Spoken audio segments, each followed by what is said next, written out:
అనే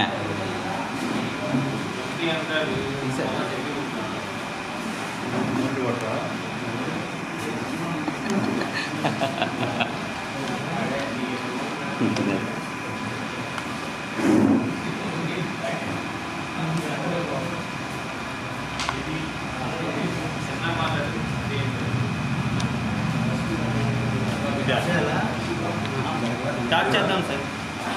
ఈలోపు వస్తారు. నమస్కారం. ఈరోజు కాపు ప్రతినిధుల సమావేశం రేపు అనగా 16వ తారీఖు శుక్రవారం రోజు విజయవాడలో. ఈ కార్యక్రమం గురించి మాట్లాడేందుకు గాను నేను చందు జనార్దన్, రాష్ట్ర కాపు జేఏసీ, నాతో పాటుగా రాష్ట్ర కాపు జేఏసీ నాయకులు మచ్చాల సాయిసుధాకర్ నాయుడు గారు, ముత్యాల రామదాస్ గారు, అదేవిధంగా రంగిశెట్టి మంగబాబు గారు, రామారావు గారు, శంకర సాంబశివరావు గారు, కృష్ణారావు గారు ఈ కార్యక్రమంలో హాజరవడం జరిగింది. ప్రధానంగా రేపు విజయవాడలో ఎస్ఎస్ కన్వెన్షన్లో జరగబోయే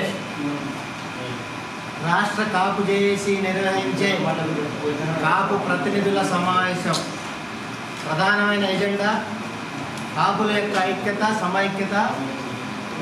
అంటే కాపుల చిరకాల వాంఛ ఏదైతే ఉందో రాజ్యాధికారం కోసం ప్రయత్నం చేసేందుకు భాగంగా గతంలో కాపులంతా కలిసి కింగ్ మేకర్లుగా ఉండి రాజ్యాధికారంలో తనకు సంబంధించిన వ్యక్తులను నిలబెట్టే విధంగా కృషి చేయడం, తద్వారా కింగ్ మేకర్లుగా నిలిచిన పరిస్థితి ఉంది.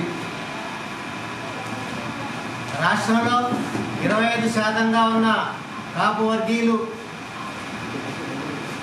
రాజ్యాధికారంలోకి రావాలని, ఎస్సీ, ఎస్టీ, బీసీ మైనారిటీలను కలుపుకొని రాష్ట్రంలో రాజ్యాధికారం తెచ్చుకోవాలనే ఆశయాలతో కాపు వర్గం ముందుకు పోతూ ఉంది. అందులో భాగంగా కాపుల ఐక్యతను చాటేందుకు గాను, కాపుల వాణిని వినిపించేందుకు గాను రాష్ట్ర కాపు జేఏసీ శుక్రవారం 16 రేపు విజయవాడలోని ఎస్ఎస్ కన్వెన్షన్లో